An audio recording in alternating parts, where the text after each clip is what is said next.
હળવદ શહેરમાં હળવદ નગરપાલિકાની ગંભીર બેદરકારી સામે આવી છે। હળવદ શહેરમાંથી જ પસાર થતી ધાંગધ્રા બ્રાન્ચ કેનાલમાં ગટરનું પાણી છોડવામાં આવ્યું છે અને તેને લઈને આપણે અહીંયા પહોંચ્યા છીએ। ખાસ કરીને વાત કરીએ તો આ જે નર્મદા કેનાલ છે, ધાંગધ્રા બ્રાન્ચ કેનાલ, તેમાં આમાંથી બ્રાહ્મણી 2 ડેમમાં પાણી ભરવામાં આવે છે ને બ્રાહ્મણી ડેમમાંથી જામનગર, દ્વારકા અને અલગ અલગ જિલ્લાઓમાં ને સાથે જ હળવદ શહેર અને હળવદ શહેરના આજુબાજુ વસતા લગભગ 40 જેટલા ગ્રામ્ય વિસ્તારોમાં આમાંથી પાણી દેવામાં આવે છે। એટલે કે અહીંથી જે પાણી છે બ્રાહ્મણી 2 ડેમમાં જાય અને બ્રાહ્મણી 2 ડેમમાંથી પાઇપલાઇન માટે અલગ અલગ ગ્રામ્ય વિસ્તાર અને અલગ અલગ જિલ્લાઓમાં જાય।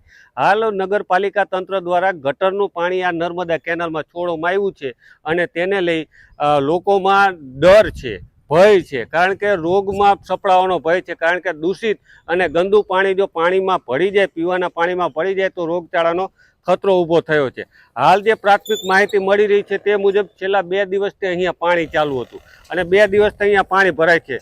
અહીંયા જેમ જેમ ઊંડા જઈએ તેમ પાણીની હાઇટ વધુ, એટલે કે પાણી જેટલું વધુ છે અને આ પાણીનો નિકાલ નગરપાલિકા ક્યારે કરશે? ખાસ કરીને હમણાં જ થોડા જ સમયની અંદર આ જે ધાંગધ્રા બ્રાન્ચ કેનાલ છે તેમાં પાણી છોડવા માટે અલગ અલગ ધારાસભ્ય સહિત મંત્રીઓએ પણ રજૂઆત કરી હતી કે પાણી છોડવામાં આવે અને ખુદ ધારાસભ્યએ જ કહ્યું હતું કે બ્રાહ્મણી 2 ડેમમાં 4-5 દિવસનું જ પીવા માટેનું પાણી છે, એટલે વહેલી તકે ધાંગધ્રા બ્રાન્ચ કેનાલમાં પાણી છોડવામાં આવે।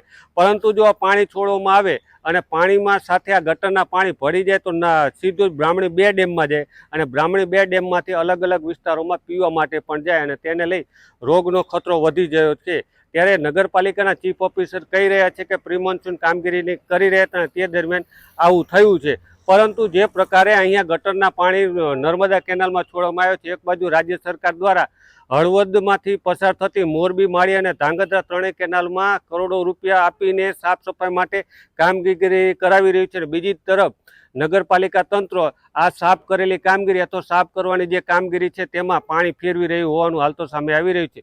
તમે દર્શક મિત્રો કોમેન્ટ બોક્સમાં જણાવો કે નગરપાલિકાની કામગીરી કેવી છે અને આ પાણી લઈને શું કહેશો?